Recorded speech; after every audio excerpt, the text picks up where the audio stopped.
Okay, so we've got quite the collection of Tenerife intel in front of us today. Yeah, it really does seem like quite a bit. Like a pretty extensive travel guide already assembled for us to dive into. Absolutely. Um, so we've got, let's see, we've got a My Tenerife guide on navigating the island, Okay. some background info on four travelers, Mm-hmm. Tiff, Matt, Charles, and Vanessa.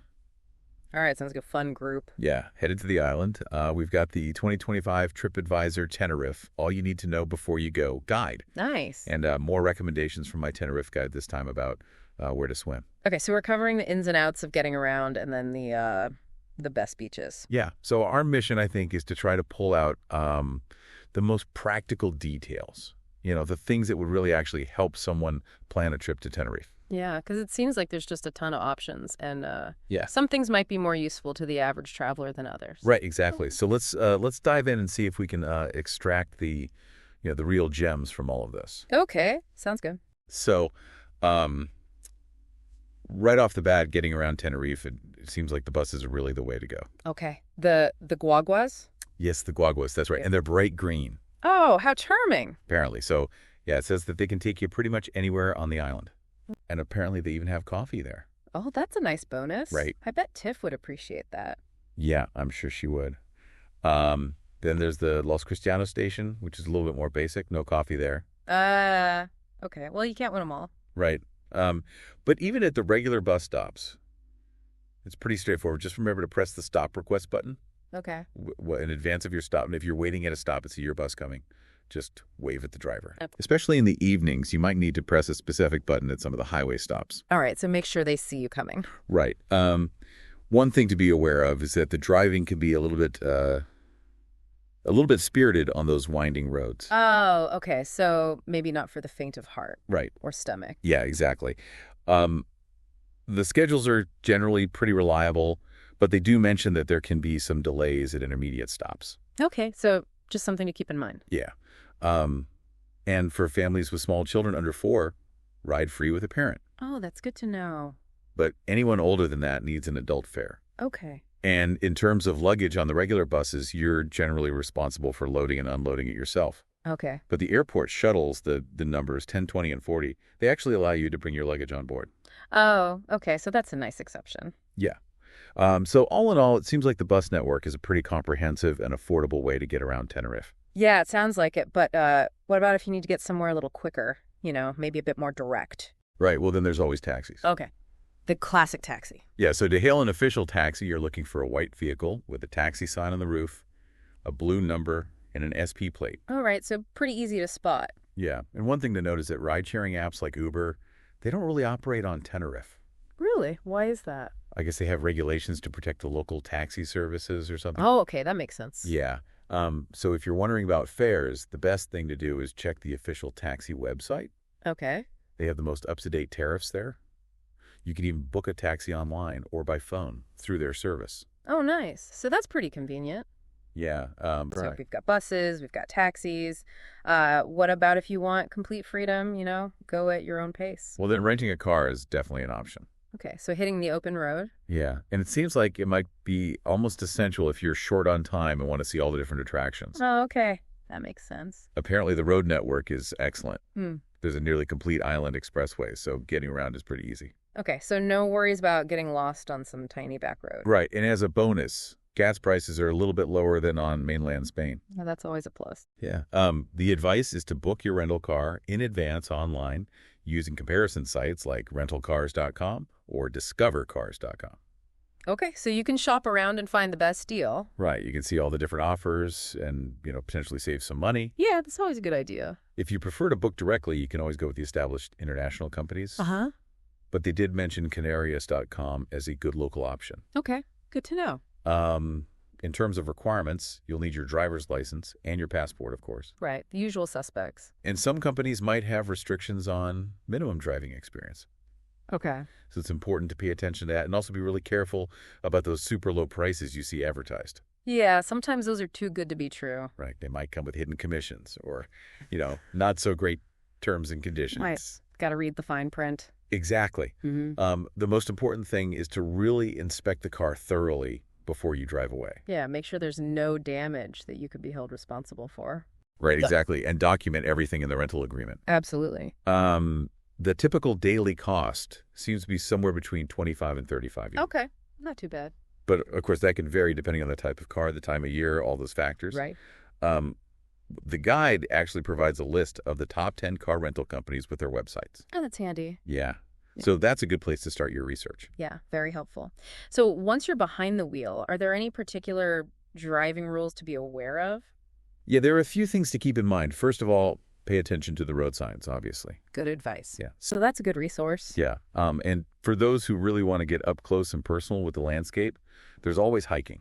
Okay, so exploring on foot? Yeah, Tenerife is apparently a mecca for hiking. Really? Yeah, they have tons of different routes, everything from coastal paths to mountain ascents. Wow, so something for everyone. Yeah, the climb up Mount Tide is a popular one, but it's a serious undertaking. Okay. Takes around 5-6 hours round trip from the cable car station. Wow. And you absolutely have to book a permit in advance, Okay. and access is limited to certain times and days. So it's a bit of a process. Yeah, but apparently the views from the top are just spectacular. Oh, I bet. Yeah. Another popular area is the Inaga Rural Park. Okay, I've heard of that one. It's this lush subtropical forest with amazing coastal views. Beautiful. Yeah, and they have trails for all different fitness levels. Okay. And beyond that, there are just countless other hiking opportunities. Really? You can hike through pine forests, down to secluded beaches along dramatic cliffs, Wow. even through little historic settlements. That sounds amazing. Yeah. For detailed route information and planning, they recommend the Tenerife website and app. Okay, I'll have to check that out. Yeah, it's supposed to be a great resource. All right. The key advice for hikers is to always check the weather forecast. Right, especially in the summer. Yeah, exactly. And wear appropriate gear, sturdy shoes, hat, sunscreen, Uh-huh. and of course, bring plenty of water. Yeah, you don't want to get dehydrated out there. Right. Yeah. But the good thing is that Tenerife's climate is generally suitable for hiking year-round. Oh, okay, so you don't have to limit yourself to a particular season. Right. We've really gone through all the options. I think so. So let's move on to what many people are probably most excited about the beaches. Yeah, where to swim. Exactly. So the good news is that Tenerife is considered a very safe place for swimming. Oh, good. Yeah, there are very few dangerous marine animals like sharks or jellyfish. Really? Why is that?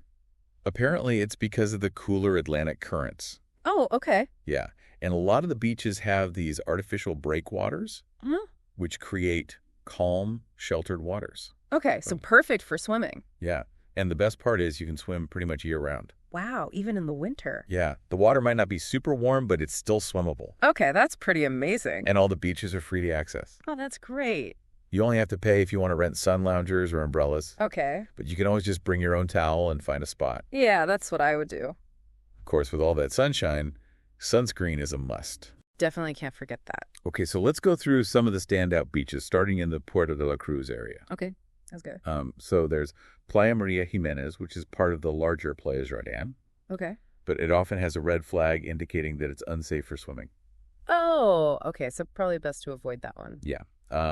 Then there's Playa del Muelle, which is in the fishing harbor. Okay. It tends to have calmer water, but the cleanliness can be a bit iffy. Oh, okay. Not ideal. Yeah. Yeah. Then there's Playa Chica, also part of Playa Jardín. Mm-hmm. It usually has fewer waves and it's a little bit stony, but it's better for swimming than its neighbors. Okay. Playa San Telmo is a good option. Okay. It's pretty small, but it consistently has safe, wave-free conditions and clean water. Oh, perfect. Yeah, so that's a top recommendation in Puerto de la Cruz for swimming. All right, I'll make a note of that.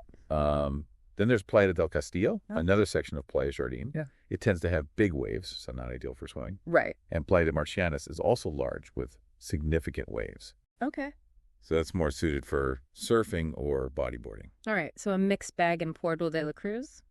Yeah, definitely some better options than others. What about Santa Cruz? Okay, so Santa Cruz is home to Playa de las Teresitas. Okay, I've heard good things about that one. It's one of the most picturesque beaches on the island. It's long and wide, with beautiful light-colored sand. Oh, wow. And the sand is actually imported from the Sahara. Really? Yeah, and it has a big breakwater, so the water is super calm, no waves. I'm perfect for swimming. Yeah, and for snorkeling, too. Oh, nice. The only potential downside is that the water quality can be a bit iffy sometimes. Really? Why is that? I guess because it's close to the port and the city. Oh, okay. That makes sense. But overall, it's still a really great beach. Yeah, sounds like it. Okay, Moving on to El Medano. All right. El Medano is known for being quite windy, Okay. so that can affect the swimming conditions. Right. Playa de la Tejita is a long, natural beach, but there can be waves. Mm-hmm. But there's a more sheltered area that's popular with nudists. Okay, good to know. Playa de El Medano itself is in the center of town, Okay. and it's generally less windy, so it's considered the best spot for swimming in that area. Okay. And then there's Playa de Lecario Machado, which is basically an extension of Playa de El Medano, Okay. but it's the widest part, and it's mainly for kite surfers and windsurfers. All right. So if you're looking for calm waters in El Medano, Playa de El Medano is the place to be. Yeah, I think so. Okay. Let's head south to Los Cristianos and Las Americas. Okay, so Los Cristianos has Playa de los Cristianos, Okay. which is an artificial beach with darker gray sand. Okay. But it has breakwaters, so the swimming conditions are pretty good. Right. It is located right in the port area, which some people might not like. Yeah, I can see that. But then there's Playa de las Vistas, Uh-huh. which is considered one of the best beaches in the big three southern resorts. Okay. It's really spacious, and the water is calm, perfect for swimming. Nice. In Las Americas itself, the main beach isn't really recommended for swimming. Yeah, it has a difficult entry, big waves, and lots of stones, Oh, but it's good for surfing. all right. But just nearby is Playa del Camisón, Okay. which is known for having excellent, calm, clear water. Oh, perfect. So that's a great choice for swimming and all sorts of water activities. All right, so it sounds like Playa de las Vistas and Playa del Camisón are the winners in that area. Yeah, I would say so. Okay, what about Costa Adeje? Okay, so Costa Adeje has a lot of different beaches to choose from. All right, let's hear about them. There's Playa de Troya, which is kind of ordinary. Okay. You can swim along the breakwater, but the open water is not so great. Right. Playa de El Bobo is smaller and better protected from the waves. Okay. So swimming is definitely possible there. Right. Playa La Pita Puerto Colón is a small, sheltered cove. Okay. No waves because of the jetties. Perfect. It's a good choice for families. Uh-huh. And the water is a bit warmer there. Oh, nice. But it might not have the best water circulation because it's so enclosed. Playa del Duque is considered one of the best beaches in the area. Okay. It's known for its cleanliness. Nice. Playa de Terviscas is the largest beach in Costa Adeje. Wow. The left side's the best for swimming because of the breakwaters. Okay. Playa El Barrel is next to Playa del Duque, and it's very similar in quality. All right. Usually no waves there, and the water's clean. Sounds good. And then there's Playa del Barrel, which is more pebbly and doesn't have any breakwaters, so the conditions can be a bit rougher. Okay. We've covered so many amazing options. I think what's really impressive is how Tenerife manages to balance its well-developed infrastructure with the preservation of its natural beauty. Yeah, it's not easy to do both. It really makes it a unique destination. Absolutely. So here's a final thought for you to consider. How does the accessibility of a natural location influence our perception of its beauty? Oh, that's interesting. Yeah, like we were talking about Playa de Benijo, which takes a bit of effort to get to. Right. Does that make us appreciate it more? Yeah. Are there other amazing places out there that we're missing just because they're a bit harder to reach? Exactly. Something to think about. Definitely. Thanks for joining us on this deep dive. Thanks for listening.